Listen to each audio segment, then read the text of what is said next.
Bon, quelle journée, quelle journée, quelle journée. Je trouve qu'il y a quand même eu, parce que le risque, c'était finalement qu'on fasse un énième séminaire sur le numérique, avec parler numérique, encore numérique et toujours numérique, et puis que la pédagogie, la didactique, elle s'enlève un petit peu, quoi. Elle parte.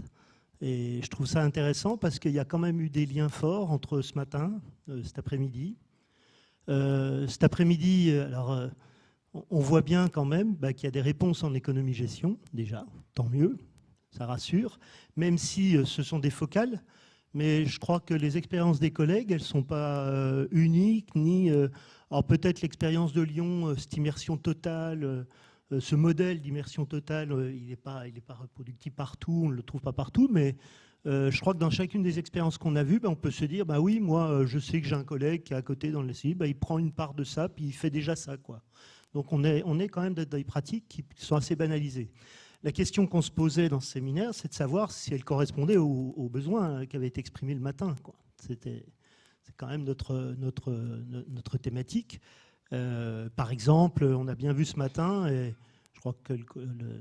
Mathéus de Microsoft l'a encore dit, d'abord c'est son job, on voit bien que, par exemple, le travail sur les data semble être une thématique très très forte, très puissante.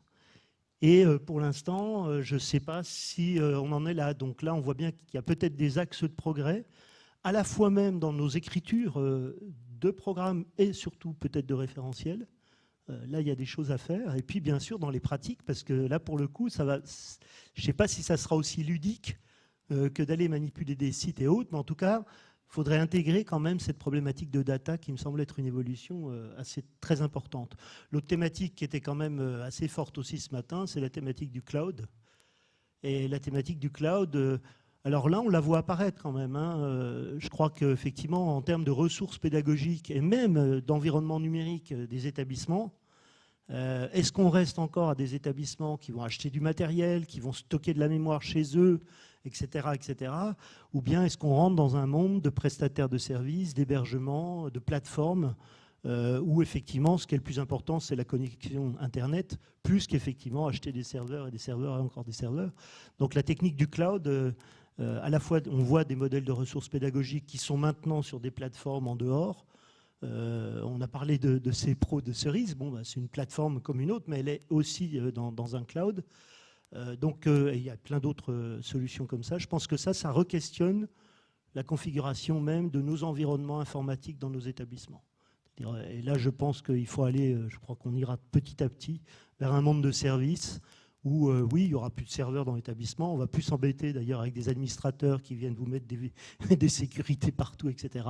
On sera sans doute chez des prestataires qui feront très très bien les choses. Et je pense que dans les années futures, oui, ça sera que des terminaux, effectivement, dans des établissements avec des services. Alors, autrement, dernière chose que je finis, c'est que le numérique, il est resté un révélateur de plein de choses qu'on a entendues cet après-midi. Et ce qui est important peut-être dans notre conclusion, mais on l'écrira peut-être un peu mieux pour que vous les ayez, peut-être qu'on pourra adopter ce soir une grille de lecture commune, quand même, en économie-gestion, par rapport aux pratiques pédagogiques qui utilisent du numérique dans la classe. Et moi, j'ai relevé dans les pratiques communes, dans la lecture commune, tous les ingrédients, finalement, qu'il pouvait y avoir pour une articulation aussi belle que possible entre le numérique et le pédagogique et le didactique. Première chose, il y a d'abord tout ce qui est du cognitif. Et le numérique et les discussions qu'on a eues révèlent la question centrale, c'était comment on apprend, quoi, les apprentissages. Qu'est-ce qu'on fait, comment on apprend, comment on transmet, etc. Et donc le cognitif, on a entendu plein de choses. Faire, agir, l'activité, oui, on apprend en agissant. Donc je crois que le numérique, alors là pour le coup, il révèle ça de manière très très nette. Essai-erreur, on a entendu beaucoup essai-erreur, cette pédagogie d'essai-erreur, de l'itération, etc. C'est vieux, hein, tout ce qu'on dit là, mais ça a été révélé et il faut appuyer encore sur ces choses-là. Possibilité d'essai-erreur, revenir sur, évidemment. Prendre conscience d'eux aussi, je crois que ça c'est des choses importantes. Il ne s'agit pas simplement d'agir, mais il faut prendre conscience de ce qu'on a fait. Donc des moments, on a parlé ce matin de débriefing, hein, beaucoup de choses comme ça, de retour sur les choses, de réflexivité évidemment, parce que le risque du numérique, c'est que les élèves et les étudiants soient engagés dans une activité, une suractivité, une hyperactivité, qui ne veulent pas tant de d'attente, de repos et de revenir sur ça. On sait que ça, c'est difficile un peu à mettre en place. Bien sûr, les savoirs multiples et croisés. Hein, c'est plus des savoirs. Alors, il y a le T, mais il y a aussi effectivement ce qu'on travaille. La notion de performance est apparue très nette aussi. Je trouve qu'à travers les jeux sérieux, par exemple, on voit bien que quand il y a des buts, quand il y a des défis, quand il y a des petites comme ça stimulations qui sont fortes, c'est des stimulations cognitives très très fortes, quand il y a des contraintes à lever, bref, quand il y a un jeu qui se met autour de ça, c'est du cognitif à l'état pur. On voit aussi qu'il y a l'interaction. Il faut de l'interaction en particulier. Et puis, il y a un mot qui est revenu à la fois ce matin et cet après-midi, c'est la notion d'expérience. C'est-à-dire l'expérience numérique. Et ce matin, donc, on a bien vu dans le cas de Casino, faire interagir les expériences des uns et des autres sans arrêt, quoi.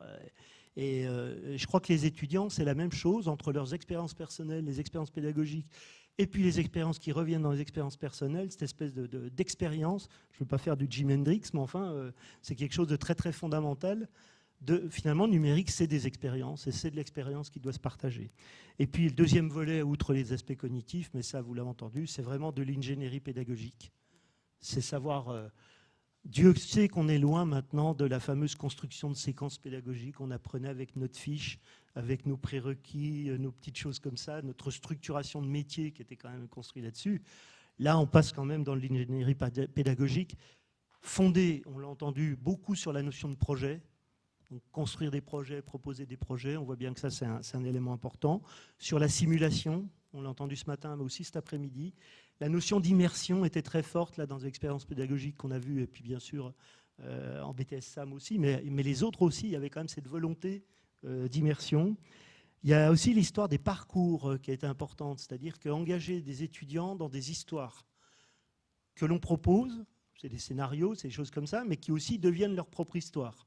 Et donc dans les histoires, il y a des parcours, il y a des aléas à créer, il y a des tas de choses comme ça. Et là, on revient à la notion de jeu. On l'a bien vu dans les jeux sérieux, par exemple, c'est vraiment ça. Planifier aussi les choses, les parcours de formation, avec cette notion d'oxygénation. Je trouve que c'est vrai que si on demandait, quand on inspecte, même des enseignants, et puis qui nous disent moi j'ai prévu 10 minutes d'oxygénation, je ne sais pas comment on le verrait, parce qu'on n'est pas encore très habitué à ça, mais c'est tellement vrai qu'ils ont besoin d'oxygénation à un moment donné et de choses comme ça. On a parlé aussi d'épisodes, de séries. Et je trouve que tout ça, ça déborde le numérique, parce que même sans numérique, on pourrait construire on parle de progression, c'est triste quand même de parler de progression pédagogique. Si on parlait plutôt de séries et d'épisodes avec effectivement des rebondissements et des choses comme ça, peut-être que là, on est dans les programmes de demain et après-demain qui vont se faire comme ça. Personnalisation et différenciation, c'est quelque chose qui était très très fort. Alors, deux termes, bon, on pourrait faire un séminaire là-dessus, donc avec ces notions d'aléas, de changement, d'inattendu, ça nous donne quand même une perspective d'ingénierie qui mêle et qui va très très bien quand même avec ce qu'on attend sur les compétences de demain en numérique et autres, quoi. Et puis dernière chose, il y a quand même une histoire de posture quand même des uns et des autres, des enseignants, des étudiants, on l'a vu, est-ce qu'ils savent mieux que nous, pas mieux que nous, on les a même vus ce matin avec l'histoire du manager, il se trouve où? On voit bien que la notion d'animateur, la notion, je dirais presque d'excitateur quand même, de stimulant. Pour l'enseignant, ça c'est important, il n'est pas obligé de détenir tous les savoirs, on le voit bien, l'expertise, etc. Mais par contre, animateur, peut-être incubateur aussi parfois à certains moments, donc ça renverse un peu les postures pédagogiques. Et je crois que demain, ça ira encore de plus en plus vers effectivement des changements de posture. Et puis l'environnement numérique, je ne sais pas d'ailleurs si ce terme est encore actuel, quoi. L'environnement numérique est quelque chose parce que c'est tellement lié quand même au pédagogique. Alors un péda numérique, j'en sais rien, mais il ne s'agit pas de dire qu'un environnement numérique, c'est qu'est-ce que sont mes logiciels, quels sont, etc. C'est qu'est-ce qu'on y fait, quelle relation on a décidé d'avoir entre les acteurs de cet environnement. Mais en tout cas, quand on réussit à faire notre environnement numérique, qui s'appelle Let's Digital, par exemple, est-ce que c'est un environnement numérique ou pas? J'en sais rien. Mais n'empêche que c'est un environnement qui façonne et qui mêle le numérique, la connaissance, le respect des référentiels, etc., comme d'autres environnements. Et je termine là-dessus.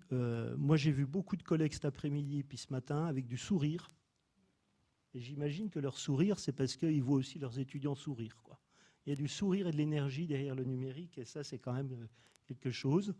j'ai qu'une frustration, c'est vraiment d'être devenu inspecteur, parce que qu'est-ce que j'aimerais être prof à ce moment-là, en NDRC ou ailleurs, hein.